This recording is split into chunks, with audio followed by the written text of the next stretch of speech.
బాలకృష్ణ వారసుడు మోక్షజ్ఞ ఎప్పుడెప్పుడు పరిశ్రమల అడుగు పెడతాడా అని అభిమానులు ఇట్లా మస్తుగా ఎదురు చూస్తున్న సంగతి ప్రత్యేకంగా చెప్పుకోవాల్సిన పనే లేకపాయే. అయితే ఈ సినిమా మొదటిదే మన ప్యాన్ ఇండియా దర్శకుడు అయిన ప్రశాంత్ వర్మ తెరకెక్కిస్తున్నాడంట. ప్రస్తుతం ప్రీ ప్రొడక్షన్ పనులు గిట్లా జరుగుతున్నాయంట. అయితే నిజానికి ఈ సినిమా డిసెంబర్లోనే ప్రారంభం అవుతుంది షూటింగ్ అని అందరు అనుకున్నారు, కానీ ఏవో కొన్ని కారణాలు అయితే బయట పడలేదు. కానీ సినిమా అనూహ్యంగా వాయిదా అయితే పడ్డది. ఇక దీనితోని సినిమా ఆగిపోయిందనే ప్రచారం జోరుగా నడిచింది. కానీ నిర్వాహకులు మటుకు సినిమా ఆగిపోలేదని, కేవలం కొద్ది రోజుల వరకు వాయిదా పడ్డదని స్పష్టతనైతే ఇచ్చిర్రు.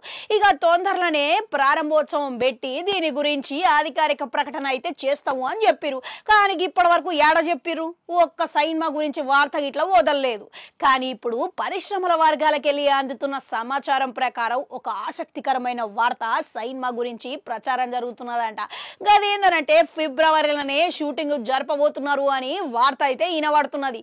గంతేకాదు, ఈ సినిమాకు ఎవరెవరైతే నటీనటులు ఉన్నారో మొత్తానికి మన ప్రశాంత్ వర్మ ఖరారు చేసేసిందని, షూటింగ్ ప్రారంభోత్సవం రోజే వాళ్ళు ఎవలనేది బయటకు చెప్పే అవకాశం ఉన్నది అని చెప్పి ఇప్పటికే టాకిన పడుతున్నది. అంతేకాదు, వీటన్నిటి గురించి తొందరలోనే అధికారిక ప్రకటన గిట్లా నిర్వాహకులు ఇచ్చే అవకాశం ఉన్నది అని అంటుర్రు. మనకి సినిమాకు ఇప్పటికే హీరోయిన్ లెక్క ఎవరు ఖరారయ్యారో తెలిస్తే అవక్కవలసిందే. ఎందుకంటే హిందీలో స్టార్ నటి రవీనా టండరు కూతుర్ని ఈ సినిమాతోని పరిచయం చేయబోతున్నాడని టాకిన పడుతున్నది. వారే వా, చూసిరు కదా. ఇక అటు ఈయనగిట్లా స్టార్ కొడుకు, ఈమె ఇట్లా స్టార్ కూతురాయే. ఇక ఇద్దరు కలిస్తే జత కడితే సినిమా సూపర్ హిట్ కావడం ఖాయమనే మాటిన పడుతున్నది.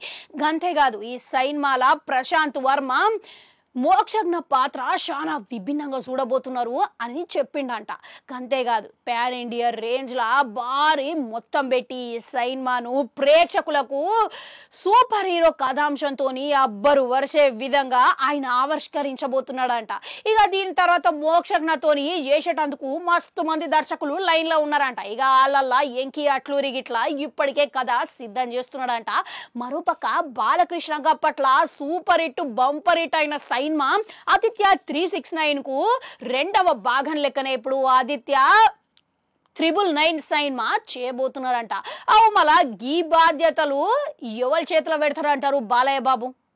ఇక ఎవరు చేస్తే ఆ సూపర్ హిట్ మళ్ళా తిరిగి సూపర్ హిట్ అవుతుంది అంటారు. ఊహించి కామెంట్లలో కామెంట్ పెట్టుర్రి. అట్లనే అడుగంటుంటది, అది కూడా నొక్కురి మళ్ళొస్తా.